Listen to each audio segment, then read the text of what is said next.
Welcome back to Ballistix Mod Garage, and oh god darn do I have a lot to get done on this computer. Not only have to finish the beer tap handle up top, I gotta work on the dispensing system, make all the kinks in the Arduino code work, I gotta finish the more acrylic windows and glue them together, I have to powder coat the whole darn thing, I have to assemble everything, finish the liquid cooling loop, and finish the power connections and cable management, and on top of that I gotta make sure the whole thing posts. So let's go ahead and dive right into it, because I only have about 4 or 5 days to really get this sucker done before PDX LAN. So let's just get started.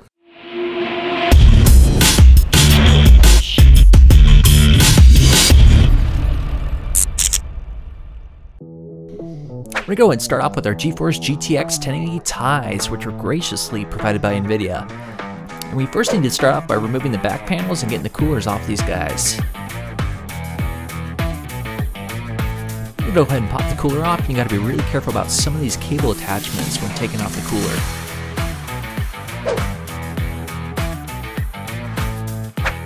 We'll go ahead and remove the old thermal paste with some cotton pads and some alcohol. Make sure you follow manufacturer instructions for applying the thermal paste and thermal pads onto the GPU.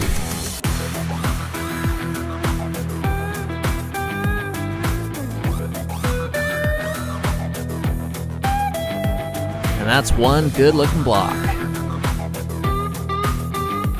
And for this build, I'm keeping some risers to keep the cards separate from each other.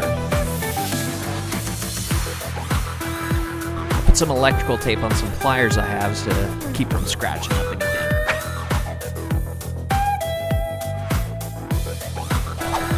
Went ahead and designed some mounts to hold the graphics card in the case and 3D printed them.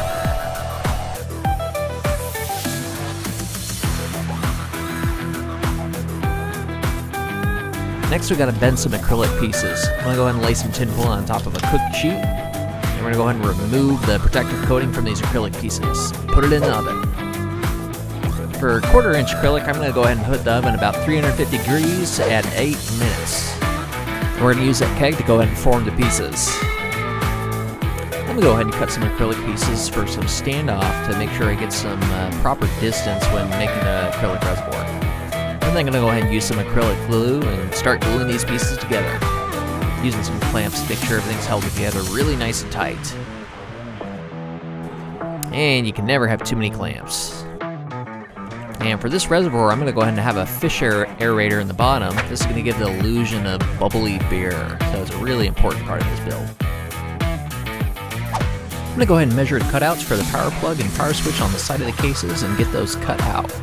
We're going to go ahead and start with a drill and then use a jigsaw to finish it out. After we get the rough shape cut out, we're going to go ahead and use a chisel to clean the corners up, and then we'll sand everything out. Put some nice stain on there and varnish. Then start gluing the top panel together. And like I said before, you can never have too many clamps.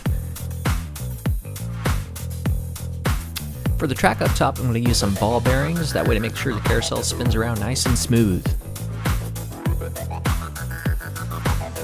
Gluing on some acrylic guides I cut here to make sure the beers or drinks stand up nice and tall. I'm using some 16 fast setting acrylic glue, works really good on pieces like this. While laser cutting this out, I made a mistake and my piece was too small, so I got a chunk of this gear that's missing. I went ahead and 3D printed a replacement and got it glued on here. It seemed to do the trick. Now we need to go ahead and figure out how we're going to get this pump mounted on here. I'm going to go ahead and make some marks for these holes on the side. That way I can just screw into the frame and it should be nice and steady on there. I'm going to go ahead and do a little cleanup on the frame and get rid of some of the burrs we have here.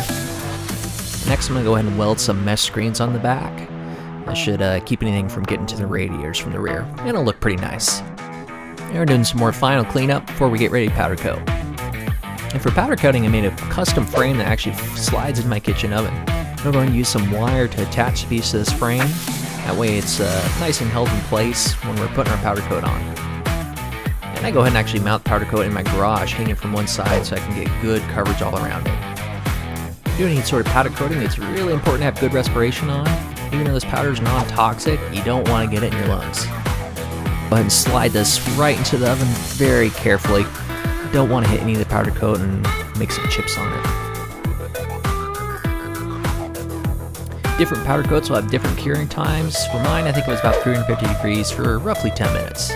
Once you take it out, make sure you have some good gloves on to keep it from burning you, and just set it out and let it cool out. Now we're going to go ahead and do the keg part. I'm going to use basically some Midnight Candy Blue for this. It looks pretty sweet. As you can tell, it's barely fit in the oven. I mean, barely. And for cooling, we're going to use some new Primochill XMO radiators. These are pretty sweet. They come in lots of cool custom options. I got mine in some copper color, like a candy cast, and it looks just sick. Really excited to use these in some future builds. I don't have a lot of time to make proper brackets to mount these radiators, so I just cut out a piece of wood to serve as a base, and I'm going to use some double-sided heavy-duty adhesive tape to mount them together. We're going to go ahead and put some 120mm fans head laying around, and I'm basically screwing them together in a way that's going to keep these radiators sandwiched. Sponsor logo's up top, looking pretty sick. I'm pretty happy how that turned out. Make some final adjustments to the motherboard tray to make sure it slides in there. And for the motherboard, we're going to use an Asus G270G Gaming Strix. And for that CPU, we got a 7700K, which should make a nice combo. And for this, we're going to use a BenQ monitor, which, they provided, and we're really happy with it so far. And before we throw everything in the system, I'm going to do a dry post test by just plugging everything in on the table and making sure we can get everything to turn on.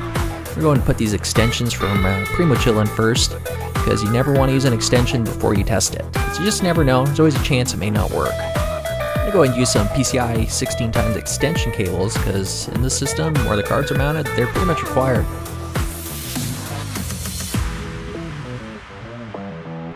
Let's go ahead and drop in that CPU into the slot now.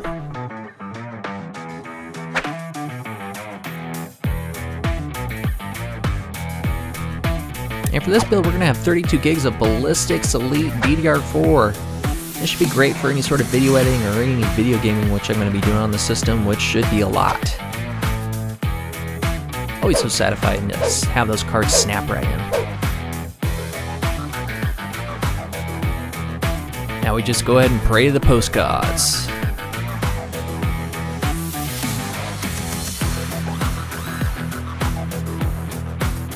And success.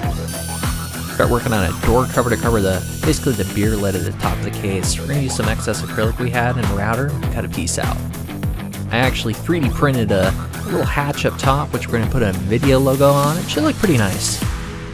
Then used a heat gun to make sure to bend so it forms to the top properly, and then just use some silicone glue to attach it.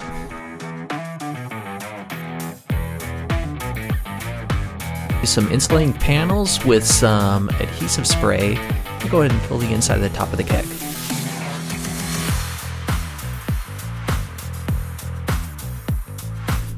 I like to use automotive trim on the edge of the keg, gives some nice accents. I go ahead and do some soldering and wiring for the power plug I'm going to have for the rear of the case. Let me go ahead and start putting that water block bracket onto the back of the case. And we'll go ahead and get the SwiftTech block screwed in. Making sure to essentially hop over from each corner for the screws you put in. You want to essentially evenly distribute the pressure across the block while you're putting it in. And with that motherboard in place, we're going to go ahead and start looking at water cooling. We've got some Revolver SX fittings that were provided by Primochill. And basically all the components we're using in this build are going to be Primochill provided. So I'm going to go ahead and just start hooking everything together because I'm running into a couple hours before we have to head out for PDX, so it's pretty much crunch time. I'm going to put the LEDs at the top of the case, get some nice colors on those logos, and we're going to start going ahead and fixing our tubing. We've got both flex and rigid tubing, and I basically need to use flex for this build mostly because I'm going to have to move that reservoir out. For this build, I made some sweet SSD labels with brands of different flavors of Payette beers. Really like how they turned out. Now with all the components in, it's just a matter of filling up the reservoir and turning the loop on to make sure we have no leaks. To be honest, I was really pressed for time at this point, so I didn't have much time to really video every single step I had here. But if you want to go ahead and stick around, you're going to see this final build at PDX in the next video we have coming up, and you're going to check it out in its final form.